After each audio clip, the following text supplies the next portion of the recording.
Welcome to the Transform Your Mind to Transform Your Life radio hour and podcast.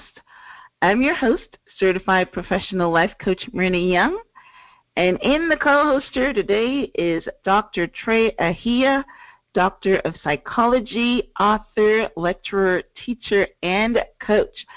Welcome, Dr. Ahia. Hi. Great to be back in the chair. I know, right? We missed you. Oh, thank you. Missed you guys, too. Just so busy. Yes, exactly. All right. So it's just going to be me and Dr. Tra today. And we want to talk today on the topic dealing with anxiety disorder after addiction. So we're just really continuing the conversation on addiction and recovery by looking at one of the side effects, which is anxiety disorder. Now, the reason that this episode was triggered was I was listening to a podcast last week, and the guest was talking about her anxiety disorder. And her story triggered a memory of a personal acquaintance who was a heroin addict and developed anxiety disorder. And, I thought that, like I said, her story triggered the memory, and I thought that it would be a perfect topic for me and Dr. Ahia and, Arifa to discuss. But Arifa's not here today, so it's just going to be me and the doctor. So let me share the story with you. In the late 80s, I was working in sales, and my boss's daughter was addicted to heroin. Now, we were close enough. We weren't best friends or anything, but, people in the office, we were close enough where we talked, and she shared some personal information. And she told me what it was like being addicted to heroin. And she told me how she would cook. How she became a chemist, how she would cook the heroin until it became liquid, and then instead of shooting it into her veins, she would shoot it in her neck because she got a more immediate high. And she showed me the holes that she had in her neck, huge holes that she always had to cover up with a scarf. Her father, who owned the company and was very wealthy, had bought her a car.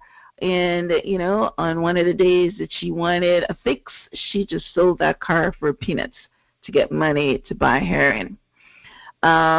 She went into rehab several times, but always walked out because she said they just left you in a room to scream in pain, and she said it was unbearable. All right, so after that, they put her on the methadone treatment, which is a synthetic version of heroin. And what they would do is reduce the dose, gradually to wean her body off of heroin. But what I want to get to was the anxiety that she developed from her addiction. She had such bad anxiety that she told me that she couldn't leave the house without her safe person, which was her boyfriend. I don't remember if he did drugs as well, but I don't really think so, else he probably couldn't be her safe person. But the relationship didn't last. And when the relationship ended, she was unable to leave the house for weeks, not even to buy groceries, because she got so anxious just leaving the house. And then she would tell me that she was too anxious to start dating. And I remember she telling me something that, this was in the 80s, and we're now almost in the year 2000, 2020. So it's been a while, but I can still remember her saying to me, I can't date no man. He's going to say, can I touch your boobs?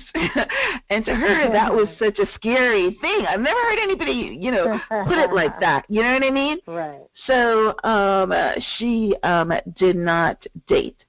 So more than 20 years later, I remember her, and I think about her often. And but all I can say is that she brought my attention and my awareness to anxiety dating. A lot of people, not even the ones that have anxiety disorder, would be nervous and anxious about meeting new people and doing all that. So when you have anxiety disorder, just think about it, it's tripled. But when you have anxiety disorder, your brain races ahead to predict the future. The guest on the podcast had anxiety disorder, and she described it as life fright. She said, think about stage fright. You feel nervous, you think you're going to freeze up or faint, you start to sweat, you think people are going to laugh at you, etc. Well, she says, people with anxiety feel that way all the time. She said they feel anxious talking to strangers, checking out at a grocery store because they have to say hello to the cashier, at the bank, going for an interview, at a cocktail party. Almost any conversation with a stranger. She talked about how it was so good that you have to self-checkout at groceries now because, you don't have to talk to the cashier. So that's why she called it life fright. And I remember as well, we've talked about my son a couple of times on the show where he has a multitude of mental health problems. But one of them is also anxiety, and I remember taking him, to the bank once to open up a bank account. And I couldn't figure out why he was so nervous. Oh, my God, he was so nervous.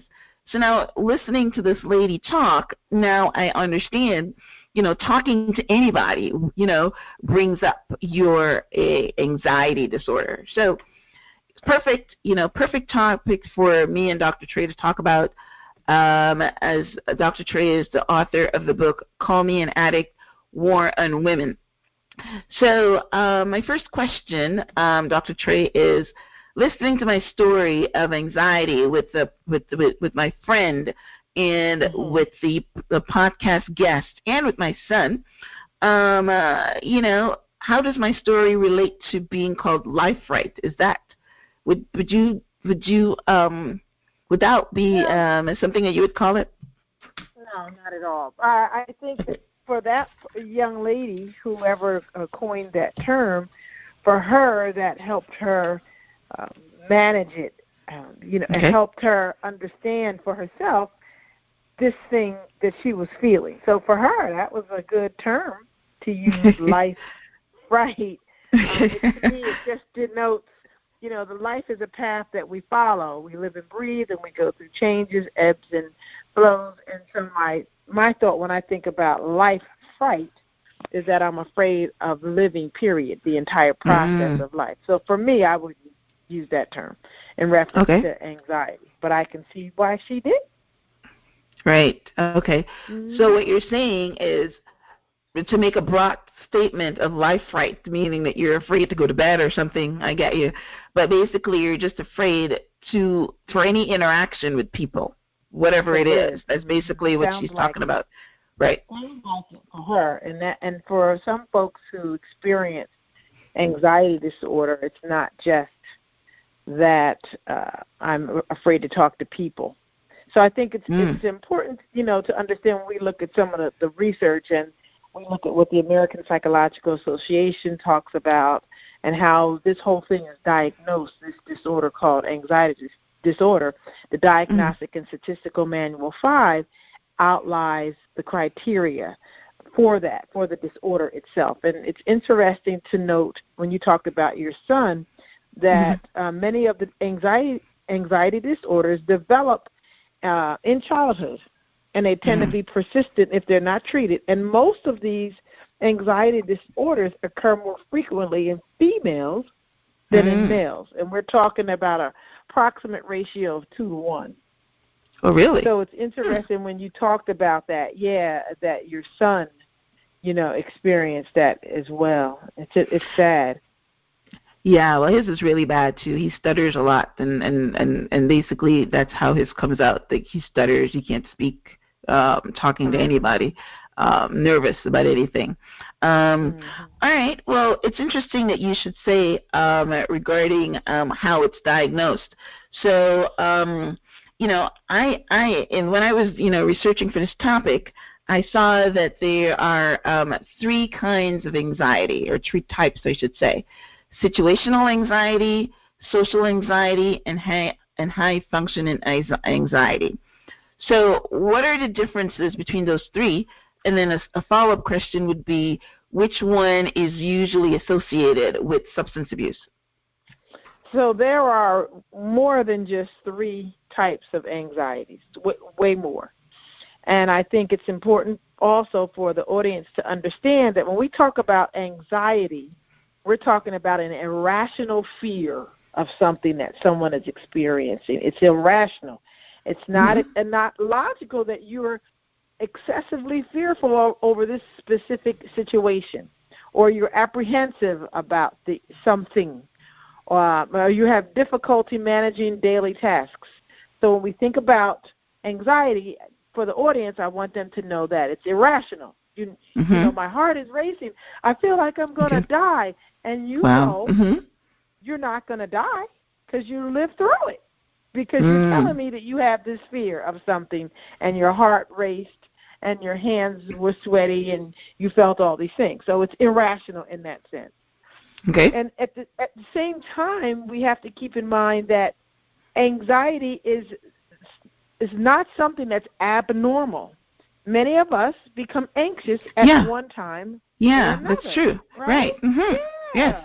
Right. You know, like if you were standing at the edge of a Most curve, people for are. example, and a car swerved towards you, you'd immediately perceive danger, right? Yeah. Yeah. You feel alarmed. Or speaking or going for an interview or anything. Yeah, so that's a normal anxiety response that we call the fight or flight response. And that's what prompts us to either flee or fight from the danger. You understand the difference? So if I had an irrational fear of that, I would not walk around curbs, or I would not walk around streets, because I would think my irrational fear is that I'm going to get hit by a car, a bus, or something. Now, someone who has who's unable to leave their home, it's agoraphobia, and so they have they choose not to. Well, it's not even a choice with them. They have a fear of leaving surroundings that they're familiar with. I've dealt with people who have that particular phobia, and some are able to leave their home, but they're not able to go 1 mile past their job. They're able to leave their home and go right to work. Work. Okay. Can't leave their home, and then I have others that can't leave the bedroom. Period. You're kidding me. Cannot leave the bedroom. Cannot. Wow. Yes. So it is a serious affliction. Unfortunately. And when we think about this again, there are 3 systems of functioning that lead to change, and it's cognitive, physical, and behavioral that we've researched and we understand. And these 3 systems vary depending on the person, of course, and the context. Okay. I missed one of them. So it's cognitive, behavioral, and what's the third one? Physical. All right. So, all right. So you explained, I guess, the situational anxiety, social anxiety, and then there, of course, the high functioning anxiety would be just like somebody doesn't have fear, but how would high functioning anxiety work? Okay, so you said there are 3, and there are literally 6 main categories of anxiety disorders. There are more, like I said, there are more than 3. So in those 6 categories of anxiety disorders, you have phobias, panic disorder with or without agoraphobia. You have generalized anxiety disorder, obsessive compulsive disorder, acute stress disorder, and post-traumatic stress disorder. And these are outlined in the American Psychological Association. So we have a manual, the Diagnostic and Statistical Manual. Now we're in our 5th edition that outlines these categories and talks about the comorbidity, our suicide risk for clients who have this, the criteria in which I would diagnose someone with this disorder to develop a treatment plan for them. So there are more than just 3 areas. Okay. You know? So it's wrong information. Very, a lot of information. Yeah. Right. A lot. Okay. Well, that's interesting, because your OCD, which is obsessive compulsive disorder, and PTSD, which is post traumatic stress disorder, is part of the anxiety disorder as well. Yes. Uh-huh. Wow. Wow. I did not know that. Yeah, because I guess some of the behaviors with the fear and all that kind of stuff probably would come out of that, right? Okay, wow. That's good stuff. Thank you, Doc. Yeah. All right. So that is awesome. So one last question on this before we go on our break.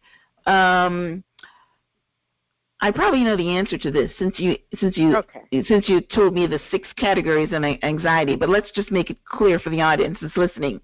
Which one of the 6 categories of anxiety are more prevalent after addiction or substance abuse? Probably all of them, or maybe most of them.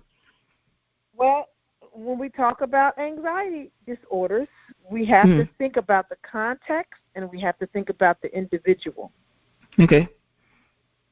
So depending on someone's issue as an addict, it's likely that they could develop a panic attack. Okay. Because perhaps they don't have the substance anymore. Or it could be someone who gains a phobia as a result of some interaction they've had with a place they frequented to attain their substance. So, again, it depends. And I like you talked about, I'm not sure if I'm saying it right, the agoraphobia, fear of leaving the house. I mean, my friend got that from, from her addiction. So, all right. So we know definitely the panic attack and that, right. Okay. All right. So, scary stuff, huh? Yeah, yes, all right. Yep. So, all right. So we're off to a rocking start. Awesome information. Thank you. So let's take our first break. And when we come back, we are going to unpack some other forms of mental illness and, look at, how anxiety fits into that spectrum. So don't go anywhere. Keep it locked. We'll be right back. Download the new Motivate ATL podcast, where business, fitness, careers, and life stories are discussed. Ex-Marine discussing life, marriage, and uncertainty. Plus, interviews with flight attendants, business people, military, jiu-jitsu practitioners, and yogis. Life is rough. Remember, Motivate. That is MOTAVATE. Join the community. Listen on Spotify and other podcast players. Every once in a while, something comes along that can change your life. Something fun and exciting. Introducing Travel 10. Travel 10 was created with one goal in mind: to create a subscription plan and income opportunity that you will want to be a part of and can afford. For just $10 a month, you can become a Travel 10 subscriber. This very small investment will give you access to the Travel 10 wholesale booking engine and daily shopping discounts at wholesale prices. That means you save a lot of money. Customers will get wholesale pricing and discounts on hotels and resorts worldwide, plus access to daily shopping discounts at restaurants, movie theaters, and more. And for just $20 a month, you can use this tool to make income for yourself as a travel and lifestyle advocate. This is the easiest and most exciting money-making opportunity around. Travel 10 also give away free $1,000 hotel and resort travel savings cards at no cost to you. This is what you have been looking for. To learn more, visit unlockthegift.org. With the Strategic Funding Group, your personal loan don't have to be scary or jammed up with red tape. We are the only group getting people over $250,000 in cash consistently. The Strategic Funding Group has leveraged over 30-plus combined years helping clients get approved for loans. We approve you based on your credit report and scores, and you pay no upfront fees. Your approval odds are at its maximum when you fund with us. We provide a step-by-step process. If you can and are willing to read, then you can receive money. Cash money, that is, deposited in your bank account, not a stack of credit cards. To get started, email your name, number, or email address to info@strategicfunding.biz. Our process takes 1 to 10 days. You must be willing to follow simple directions and read our instructions. You also must have a credit score of 670 or better, or be willing to sign up for a credit monitoring service to discover your credit score. Want to make money from home? Need loan repayment assistance? We do that too. Again, email your contact info, including your name, phone number, and your email address to info@strategicfunding.biz, or you can visit us on the web at www.strategicfunding.biz and get your loan started. That is strategicfunding.biz. Looking for yoga pants that fit like a glove and feel like you have nothing on? Then check out myyogawear.net. Yoga pants made from buttery soft fabric and are perfect for running, jumping, and dancing. Over 600 yoga pants and bras in stock. Ships directly from the United States, so no long overseas delay. 5% discount on your entire order with discount code Turkey13. That website again is www.myyogawear.net. That is MYYOGAWEAR.net. Attention real estate investors and entrepreneurs. Did you know that real estate investors are a primary target for lawsuits? According to the National Survey of the Court data, 25% of Americans risk being sued in their lifetime. However, if you are a real estate investor, you have a 95% chance of being sued in the next 20 years. Leafy Legal Services helps you protect your assets and strategically grow your business and wealth. Leafy Legal Services are experts at the Series LLC and Delaware Statutory Trust, two of the newest and most ideal legal structures for real estate investors. Leafy Legal Services have the most personalized and affordable solutions for setting up LLCs. Property owners are always at risk when it comes to their assets. Anonymity is so important. If you own just a rental house and you own your home, you have to protect yourself and your properties from any potential legal issues. Leafy Legal Services have the right solutions to make sure you are happy and feel secure. They offer cost-effective documentation that suits their clients' needs. For a free consultation and ebook, visit LeafyLegalServices.com. They are waiting to hear from you. LeafyLegalServices.com. Welcome back to the Transform Your Mind to Transform Your Life Radio Hour and Podcast. I'm your host, Coach Myrna Young, and in the co-host chair today is Dr. Tra Ahia, Doctor of Psychology, author, yes, right, author, lecturer, teacher, coach, and the author of, right, Call Me an Addict, War on Women. Yeah. All right, so you in her first, my books now? I know, right? Yeah, I mean, someone has been blowing up my phone, so I'm kind of distracted, so sorry about that. Yeah, so, yeah, all right, so in the first segment, we unpacked, anxiety disorder by telling some stories, and Dr. Ahia gave us the information on what is exactly anxiety disorder and the 6 categories of anxiety disorder, and one of the things we talked about as far as anxiety disorder is, everybody has anxiety, but when it becomes a disorder is when you have irrational fear and you have like a racing heart and you are constantly in the fight or flight syndrome, which is really, really bad for you because, you're not calm at all. So, and then, of course, we talked about the 6 categories of anxiety, which is, phobia, panic attack, generalized anxiety, OCD, PTSD, and I missed one here. I can't read my writing. Actu something. What was that one? Trying to make notes here. Right. Okay, all right. Man. Okay, well, anyway, we get the point. So now I want to,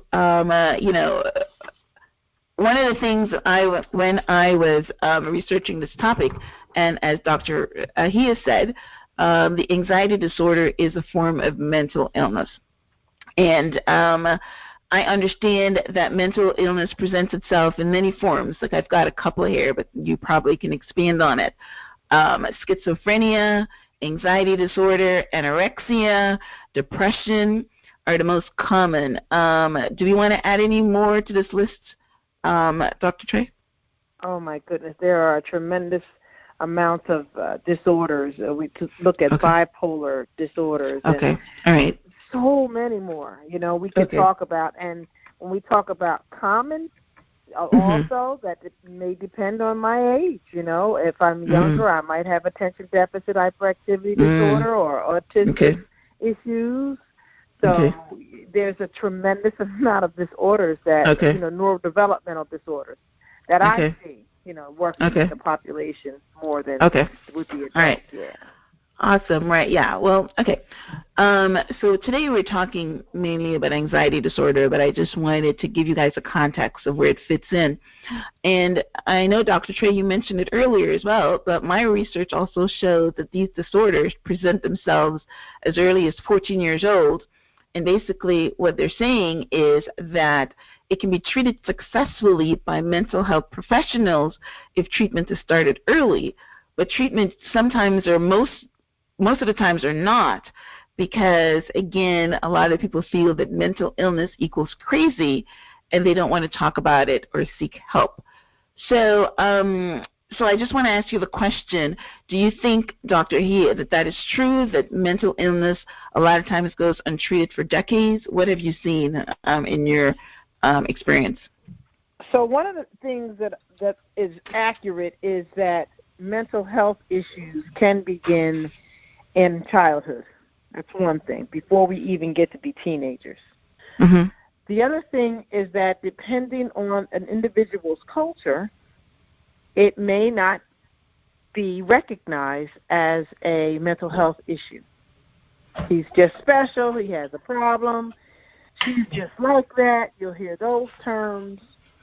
If it is taken any further, if there's a need to address it, then there are some cultures that will not let others know that the individual is getting support in some form or fashion for this particular, say, for example, anxiety disorders. A lot of folks don't talk about it. Mm-hmm. Okay. Well, I can imagine schizophrenia, and I know about the schizophrenia because I heard them saying that even though that it shows itself in an early age, maybe as early as 14, it can't be diagnosed until the person is 21. But like the bipolar. Go ahead. Not true?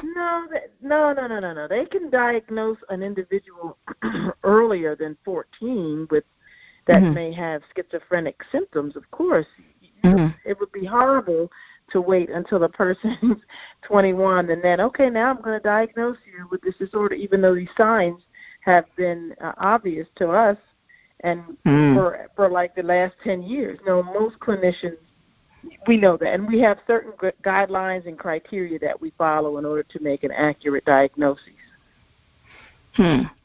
Well, you're just throwing all my theories out the water, but that one was personal.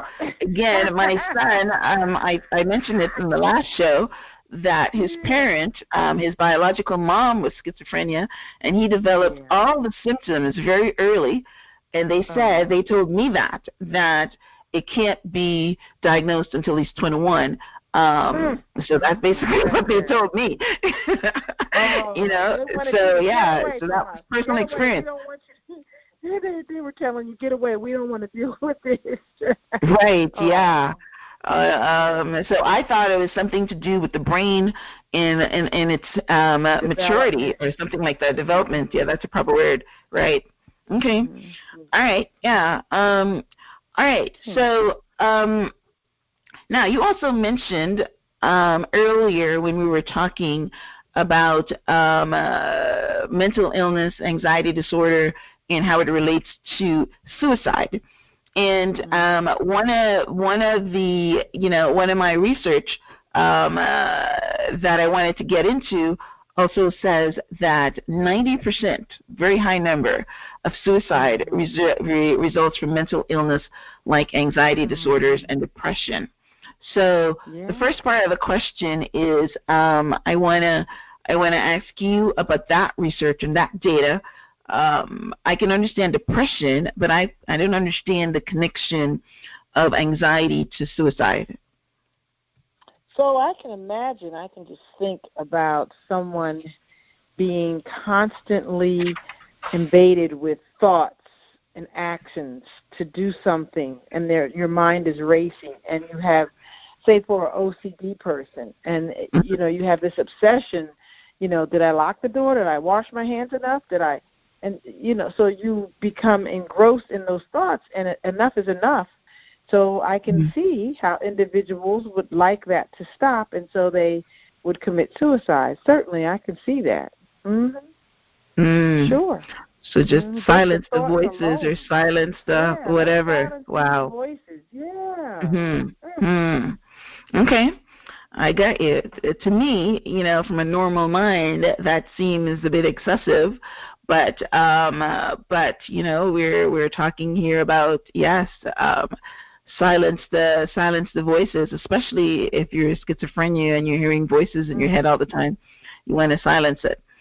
All right. Now the second part of that question is, how do you think that talk therapy from occupations like life coaching and social worker or yourself as a psychologist can help prevent suicide?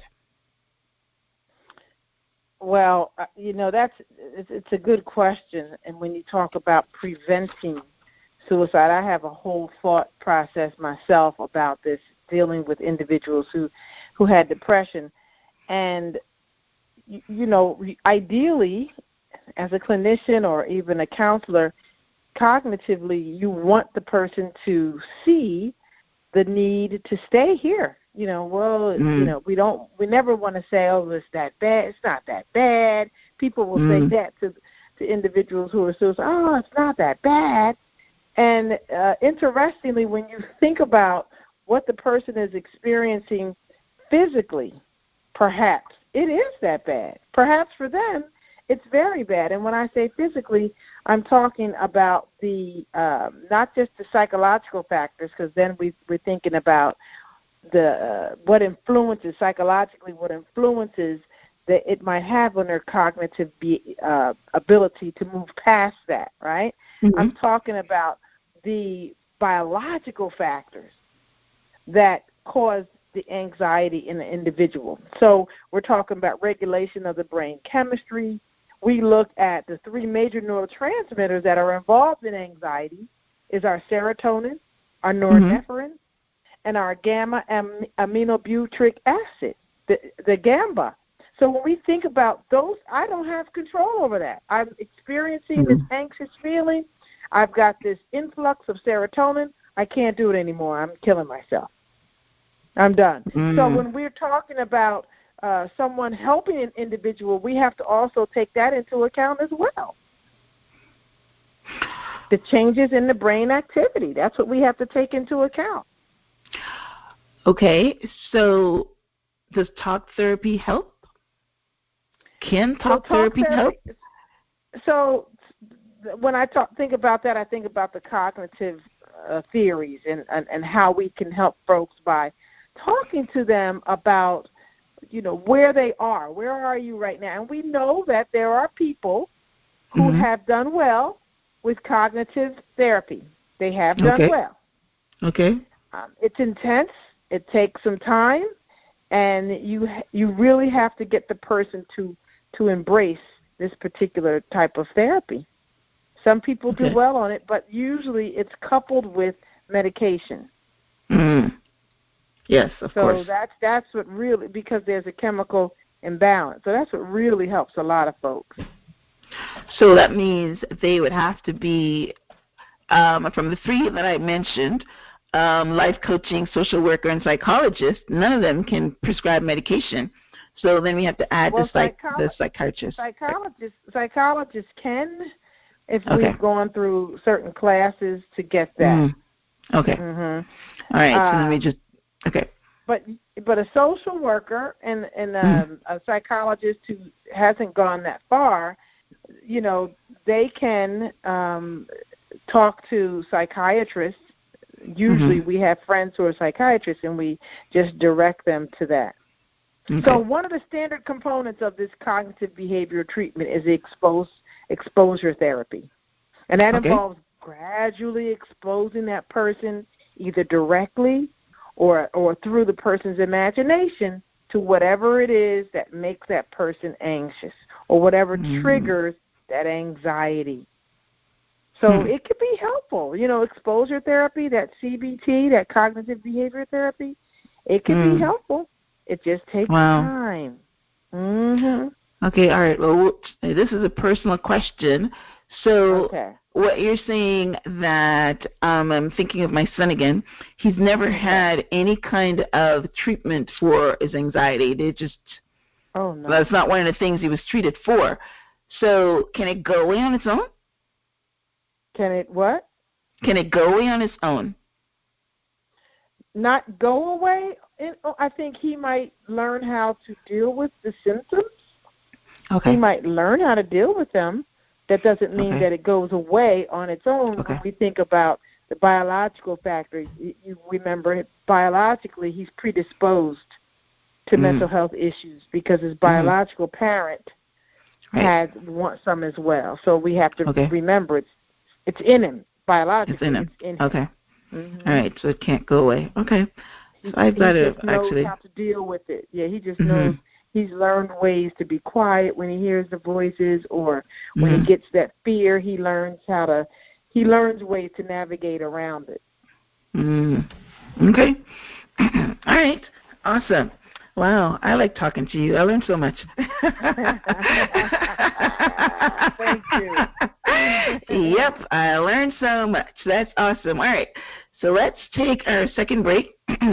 And when we come back, we will ask Dr. Tra, how she actually helps someone dealing with anxiety disorder in her practice.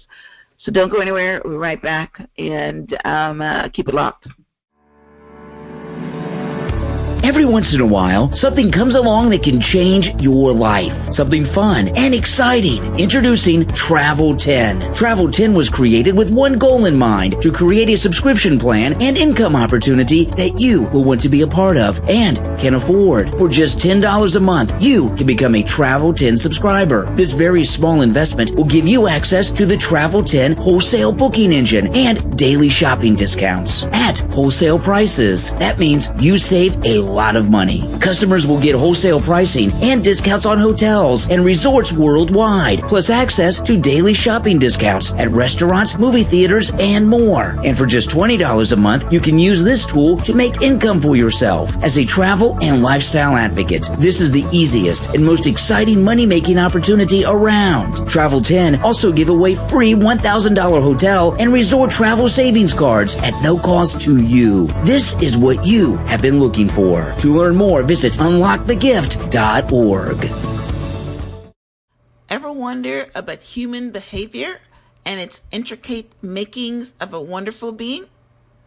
How about discovering yourself as a person and finding your own compass in this life?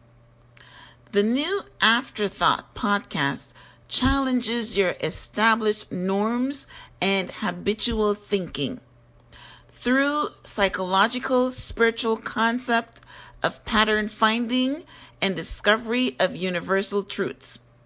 Search the new Afterthought podcast on Spotify now. With the Strategic Funding Group, your personal loan don't have to be scary or jammed up with red tape. We are the only group getting people over $250,000 in cash consistently. The Strategic Funding Group has leveraged over 30-plus combined years helping clients get approved for loans. We approve you based on your credit report and scores, and you pay no upfront fees. Your approval odds are at its maximum when you fund with us. We provide a step-by-step process. If you can and are willing to read, then you can receive money. Cash money, that is, deposited into your bank account, not a stack of credit cards. To get started, email your name, number, or email address to info@strategicfunding.biz. Our process takes 1 to 10 days. You must be willing to follow simple directions and read our instructions. You also must have a credit score of 670 or better, or be willing to sign up for a credit monitoring service to discover your credit score. Want to make money from home? Need loan repayment assistance? We do that too. Again, email your contact info, including your name, phone number, and your email address to info@strategicfunding.biz, or you can visit us on the web at www.strategicfunding.biz and get your loan started. That is strategicfunding.biz.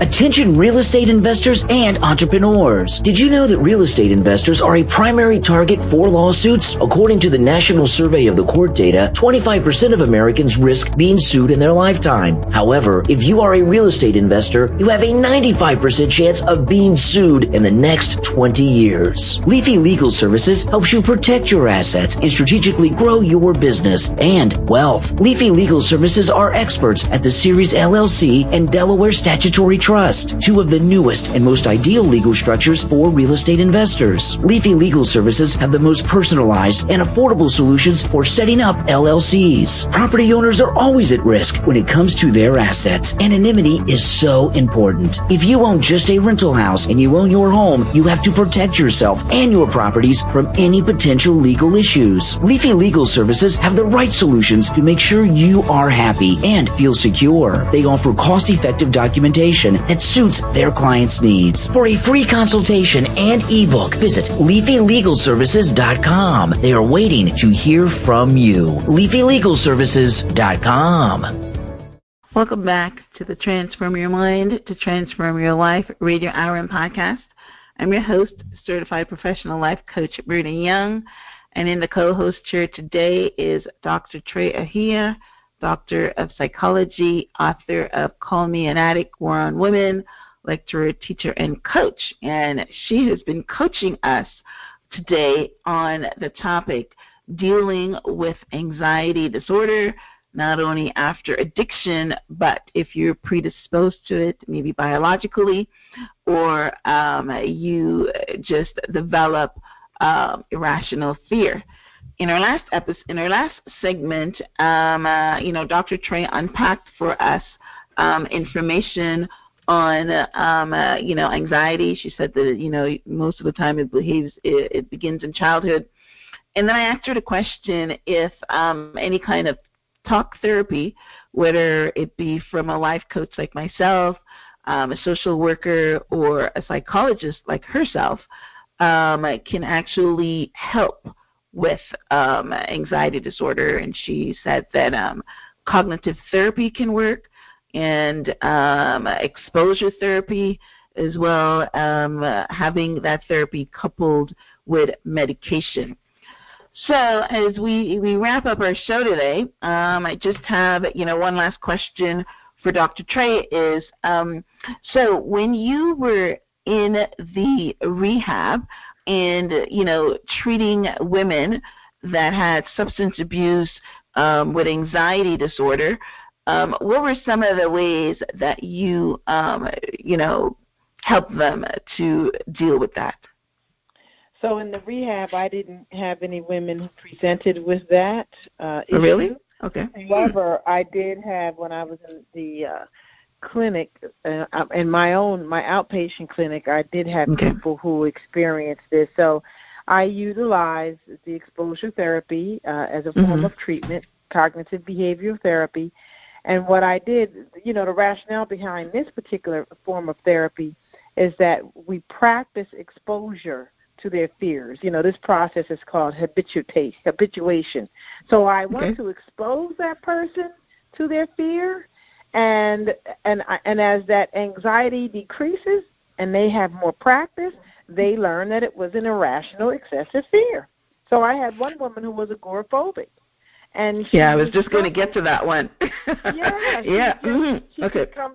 She could come to places that were familiar, like from work to my office, or from work to home.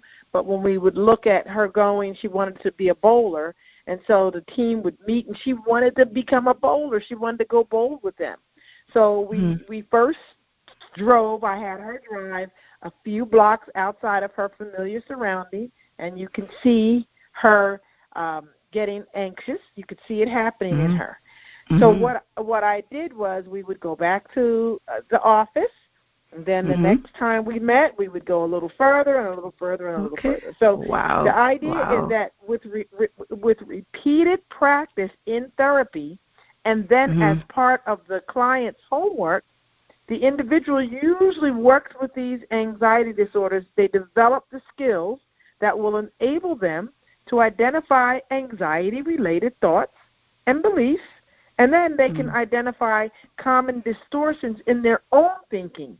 And they will learn the ability to examine the evidence that supports and does not support their irrational fear. So it's almost like there's a cognitive restructuring, and you give them exercises that will help them even recognize behavioral types of ways to address the feelings that they have. So that's what I did. That's how I helped. Wow, that sounds, wow. Somebody that's listening and can't imagine that somebody's that anxious just to go outside of their regular surroundings. So when she went a block away outside, were you in the car with her? Or Yes, I was, and she was driving, yes. Okay, so wow. Yeah, I let her drive because I wasn't going to be with her when the homework came to a point where, okay, now you have to drive such and such a distance. So I wanted her to really get used to it. I needed to see her in that anxious state so that we could work through it. And I had to trust that she wouldn't run us into the wall. Okay, right, yeah. Remember I talked about my friend that she had a safe person. So would you not be considered her safe person? I was just a therapist. You were just a therapist. I was the therapist. Okay.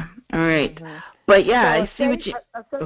It's interesting. Sorry, this is an exciting topic, so I know we keep overlapping each other in our conversation. But when this person said safe, what does she mean by safe person? Well, she's doing it the same way you were doing it with your client. She wouldn't go anywhere unless this person was with her. So when the person was not with her, then she couldn't leave the house. So I see. Right. I see. So there's a clear difference in me being a therapist and the safe person, because I'm not going to just go with you and support you. I'm going to push you and support you. Right. So there's a difference. And when you're a therapist, a coach, or what have you, you have skills that will help the person work through that anxious feeling. Okay, Whereas right. a safe person is just going to be with you. Oh, come with me, follow me. Yes, you're just there for, to make me not be scared. Right, right. To make me not be anxious. I'm using her words too. That's basically what she called it. Yes, her safe person. I didn't make that up. That's who she called him. And was her boyfriend. And when they broke up, she couldn't leave the house because she didn't have a safe person any longer. And she wasn't in any kind of therapy or anything. She was just taking the methadone, as a way of dealing with her anxiety. But she wasn't going to any kind of psychological testing or whatever. She had to do it on her own. So, yeah, wow. So yes, this is very exciting. So, so when we do the exposure therapy, you have the person, make little baby steps, as we would call it. Maybe if they go to the grocery and whatever, but yeah, they have to do it on their own or with a therapist. Wow, yes, you got to do it. Yes, you got to do it. You really have to be, we're looking at 12 to 15 weekly sessions, an hour, 60-minute hour, and it's you have to be patient with these individuals. Well, I guess in our field, you have to be patient anyway. You can't rush them through, or you can't judge them, or you can't think that they're faking it or they don't have this disorder, because clearly they do, and it's debilitating. And this is one of the categories about this particular disorder. It's debilitating. Yeah. In fact, that's my next statement here. You just led into my next my next statement. Yeah, because what I have here is that it can be said that mental illness is something that keeps a lot of people up at night, but nobody wants to talk about during the day. And it's like the visitor who enters without knocking. And then finally, 1 in 20 become disabled by mental illness. That is, can't function in society. But that, I'm not sure if that's a high number or that's a low number. But what do you think of that number? It's what? 70%. If it's numbers that talk about 70% or high numbers, like even 14% is high to me, that cannot operate in society, that's a pretty high number of individuals globally. And we're not just talking about the United States. I want people, the listeners, to understand that. This is a global affliction. When we talk about mental health issues, it's global. And why is that? Why is it global? Because we all have brains. Yeah. Right? We all have brains. We're all humans. Yeah. And so we have this genetic makeup that some of us are more inclined or predisposed to some of these issues that we're talking about here. And so, those are high numbers. And believe it or not, there are more people like your son that would rather not let folks know about the issue and go on through life. There are folks like that, and we would never know it. We would never know that there's a hoarder that lives next to us. And, that person's been living next to me for years. This person is OCD. I didn't know that, unless we spend time with them. Because they all want to be normal. And they don't want to think that they have a mental illness, and they fight it, and they want to be normal, and that's basically that's basically it. Now, on this same show that I was listening to, after this guest came on, the host had another guest, and he was a psychiatrist from one of the third world countries, and he's saying that the government don't hire psychiatrists, so the mental illness gets even more rampant because they put money into the physical illnesses, but they don't have money for psychiatrists. And I think he was like the only psychiatrist in the country. It's some part of Africa. There wasn't one of the ones that we know of, South Africa or Nigeria or anyone. It's one of the countries that I don't remember the name of it, but it was part of Africa. And that's basically what he said. So what they did is that they, in order to combat the high suicide rate, what they also did is that they trained people just like a life coach to talk to people. And when, we talk to them and help them, which is why I asked you the question about talk therapy. that is the way that they do it. They just, train like the grandmothers or something in the cities to be kind of like life coaches, and they would go sit on a bench, and people will come and talk to them, and even that talking, lowered the suicide rate. So, talk therapy does help in a sense. People can talk about their problems, and have somebody listen is sometimes, part of the issue. Right, yeah. So, so awesome. Right. So, I end my formal thing that I have here by saying, let's start talking. When I was, again, doing the research for this, I came across an anxiety disorder summit. So I have the link for it. I have the link for it on my blog, which is blog.myhelps.us. So anybody that needing more information on this topic, you can click the link and have the summit. And I assume that would be, a lot of the the psychologists and psychiatrists and maybe even social workers, talking about ways that they can help, people with anxiety disorder. Now, as I said, I thought of, having this episode based on my friend that I know had anxiety disorder after being a heroin addict. But now that I've listened to Dr. Tra and the depth of this disorder, and, I'm glad that we put some light on it, and we, brought some awareness to this, because it is much deeper than substance abuse. So thinking about someone that, can't leave the house or can't leave their bedroom or, have this irrational fear.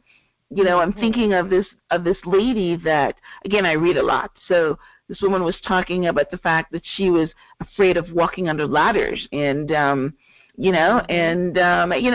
right, just irrational fear. And when you have this fear, then you get anxious and you sweat and you go through this fight or flight. So yeah, it's, sometimes it's associated with, drugs, but I'm pretty sure a lot of times it's not, right?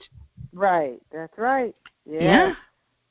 It's, so thank you so much, Dr. Tra, for unpacking that.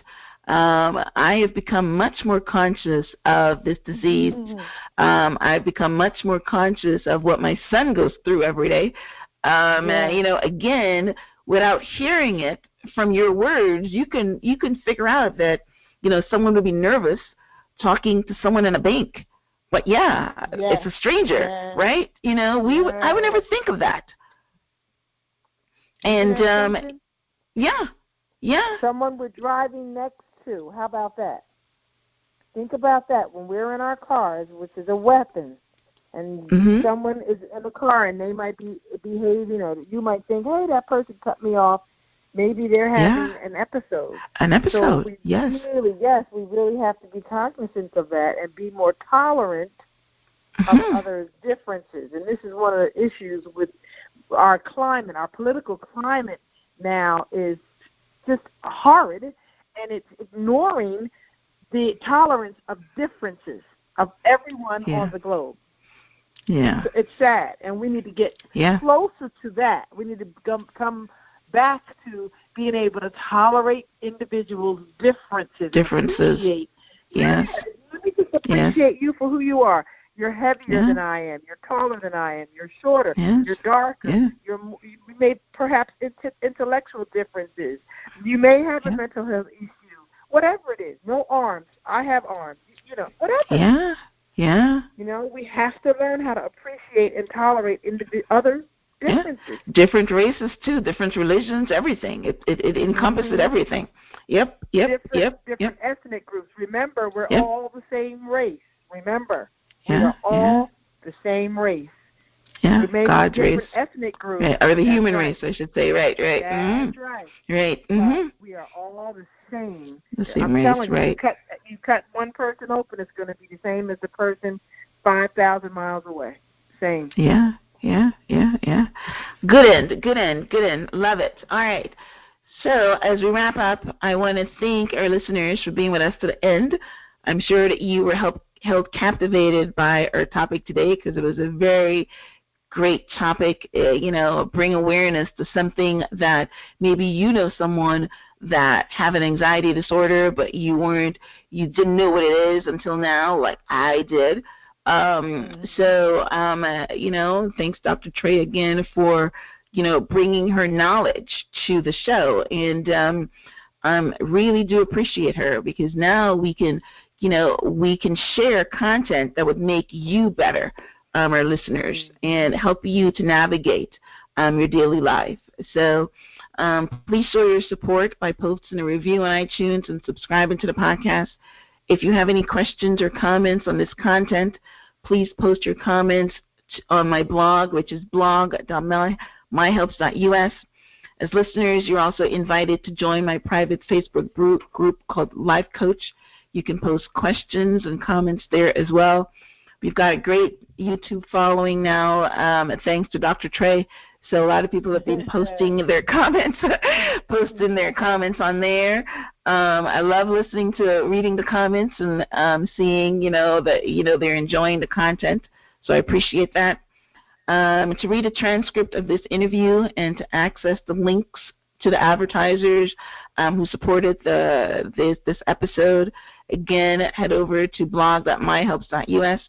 If you want to reach Dr. Tra Ahia or to order her book, Call Me an Addict, Warring Women, you can contact her on the web at www.forlifeservices-cc.com. That is FORLIFESERVICES-cc.com. And you can contact her for any of her seminars, webinars, and also to purchase her book. So, Dr. Tra, any last words before we wrap up? Stay focused and stay mentally healthy. Have a great week, you guys. All right. Well, yes, thank you so much for tuning in to the Transform Your Mind to Transform Your Life. Hopefully we are giving you content that you can transform your mind and your life. So, until next time, namaste.